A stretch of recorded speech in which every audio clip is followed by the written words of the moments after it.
अ, Raman sir, सबसे पहले market की आज की शुरुआत की बात करते हैं। फ्लैट शुरुआत ही देखने को मिली है, और अगर हम पिछले हफ्ते की बात करें तो वहां पर भी कहीं ना कहीं कंसोलिडेशन का ही एक जो फेज है वो हमें आगे बढ़ता हुआ दिख रहा था। लेकिन अब जो है खबरें कई सारी बेहतर भी आने लग गई हैं। एक तरफ अगर हम जीएसटी कट की बात करें या ओवरऑल इनकम टैक्स में छूट की बात करें, या अब जिस तरीके से यूएस के साथ जो टैरिफ का जो एक वॉर चल रहा था, वो भी कहीं ना कहीं अब धीरे धीरे उसमें भी कुछ चीजें सुधार होती हुई दिख रही हैं।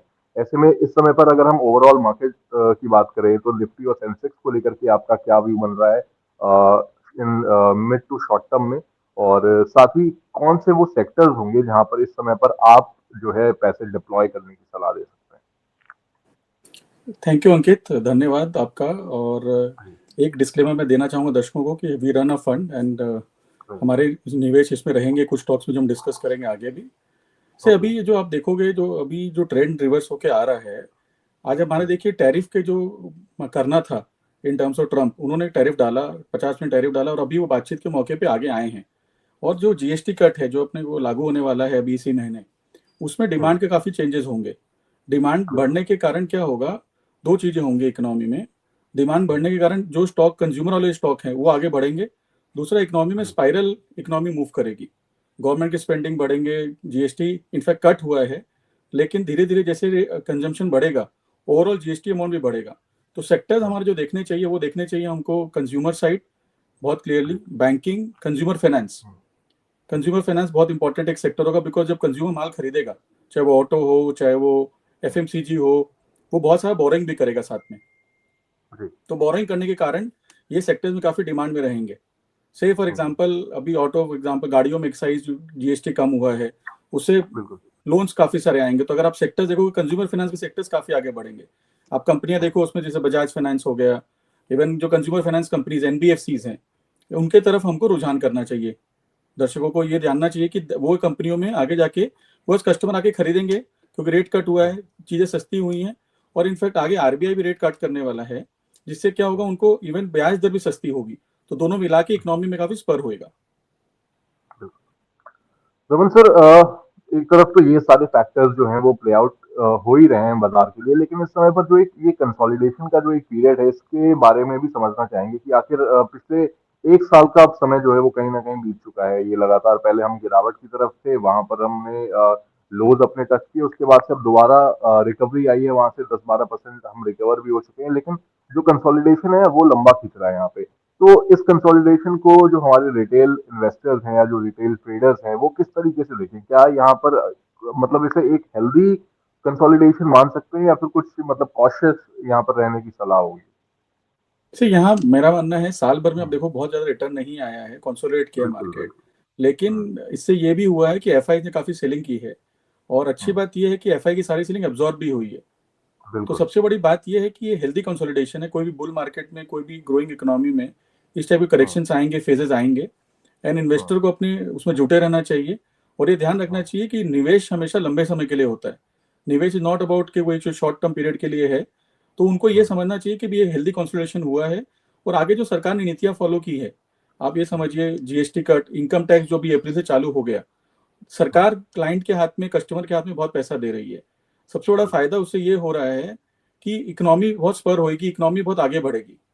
और ये जो सारी दुनिया, अब देखिए आपने ट्रम्प के टैरिफ के बारे में बात किया, लेकिन इंडिया तो बाहर के और भी कंट्रियों के साथ क्या कर रही है, यूके के साथ कर रही है, बाकी 40 कंट्री और हैं जहाँ पे इंडिया टाइप के लिए ट्रैक कर रही है।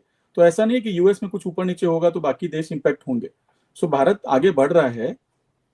और एज अ कस्टमर हमको भी समझना चाहिए, कि एज अ इन्वेस्टर ये भी समझना चाहिए कि भाई अगर वो कम भी हो रहे हैं, अगर मार्केट में करेक्शन आया भी है, वो एक हेल्दी करेक्शन है। और आने वाले टाइम पे आप नीतियों को देखेंगे तो उससे गवर्नमेंट को बहुत सपोर्ट मिलेगा, गवर्नमेंट से सपोर्ट आएगा। और शेयर बाजार में भी इसका मुनाफा अपने को देखने मिलेगा। सो ये जो पीरियड हम्म, गया एक साल का, वो एक हेल्दी करेक्शन के तौर पे लें। और आगे निवेश की सलाह है। बिल्कुल। रमन सर, आपने एफआईज की जहाँ पर बात करी, आपने कहा कि जिस तरीके से एफआईज का जो है आउटफ्लो हमें देखने को मिला, लेकिन एक तरफ जो है डीआईज ने सपोर्ट किया, और वो सारा कहीं ना कहीं जितना उन्होंने सेल ऑफ किए थे वो कहीं ना कहीं अब्जॉर्ब भी हो चुका है डीआईज के द्वारा। लेकिन फिर हम उसी पेज में आके फंस चुके हैं जहाँ पे एक तरफ से डीआईज खरीदे जा रहे हैं और दूसरी तरफ से सेल ऑफ जो है वो कई सारे और फैक्टर्स की वजह से जो है वो हम लगातार देखने को भी मिल रहा है। अगर हम इस वीक की बात करें तो यहाँ पर 15 तारीख को करीब 1268 करोड़ की सेलिंग हुई एफआईज की तरफ से। और उसके बदले अगर हम कल की बात करें यानी कि 16 सितंबर की, तो उस दिन करीब 308 करोड़ रुपए की नेट बाइंग करके गए एफआईज में।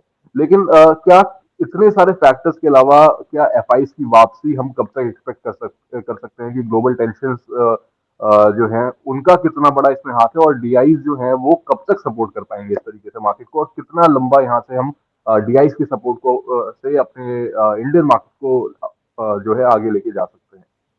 देखिए, दो चीजें हैं, एफआई की सेलिंग क्यों हुई वो भी समझना होगा। आप जी। लास्ट एक साल में देखेंगे तो Indian earning growth has been very limited. जो हम्म, कॉर्पोरेट अर्निंग्स है वो फ्लैट हुई हैं, कॉर्पोरेट अर्निंग्स बहुत अच्छी बिल्कुल। नहीं बढ़ी हैं। और हम्म, एफआई जैसे ही हमारी, जैसे ही आप यहाँ पे रेट कट हुआ है, जीएसटी कट हुआ है, इनकम टैक्स कट हुआ है, हमारे हम्म, अर्निंग सेकंड हाफ में अच्छी आनी चालू होंगी। जैसे हमारी अर्निंग अच्छी आनी चालू होंगी, जैसे हमारे कॉर्पोरेट अच्छा बिहेव करेंगे, परफॉर्म करेंगे, एफआई की बाइंग तब आएगी। देखिए, hmm, FIs are linked to performance of the company, because anyways हमारा मार्केट महंगा है, हमारे पीईज बिल्कुल। वर्ल्ड में सबसे महंगे पीईज हैं। तो किसी एफआई को आने के लिए, खरीदने के लिए एक रीजन होना चाहिए कि वैलिडेशन ग्रोथ चाहिए। है।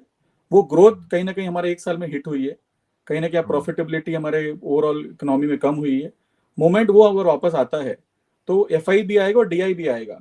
दूसरा, DI hmm, savings have been continuously going up. So अगर आप देखेंगे तो लोगों का savings have been channelised to the market in all hmm, respects. So the mutual fund penetration हो, डायरेक्ट इक्विटीज हो, डायरेक्ट डिमांड्स हो, वो सारे के सारे हम्म, बढ़े हैं। सो वो दोनों कहीं ना कहीं मिलकर मार्केट को फ्यूल करेंगे नेक्स्ट 6 महीने के लिए। सो ये हम्म, जो एफआई का था, ये टेम्पररी हम्म। फेनोमेना है, वो आएंगे लेकिन नंबर आने के बाद। वो बिना नंबर्स के नहीं आएंगे।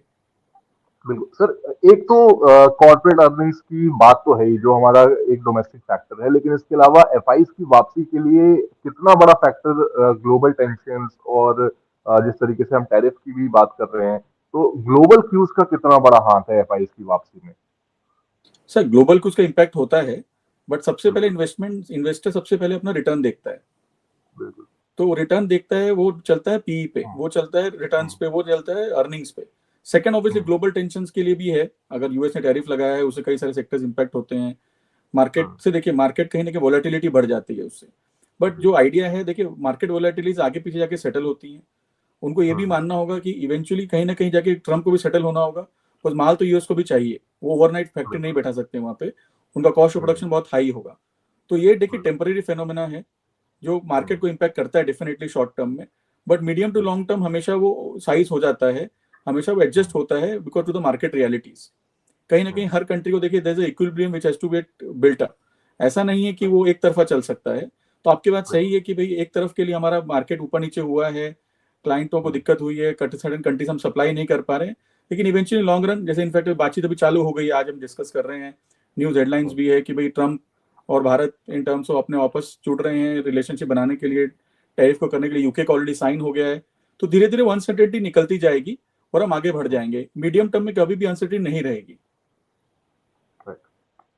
तो यानी कि सर यहाँ से धीरे धीरे मीडियम टू अगर लॉन्ग टर्म अगर हम यहाँ से विजन लेके चले, तो कहीं ना कहीं चीजों में अब सुधार होना शुरू हो चुके हैं, हमारे डोमेस्टिकली भी बहुत सारे सुधार हो रहे हैं, और जो ग्लोबल क्यूज हैं उनमें भी कहीं ना कहीं आने वाले एब्सोल्युटली। समय में 1 से 2 महीने में वहां पर भी सुधार होते हुए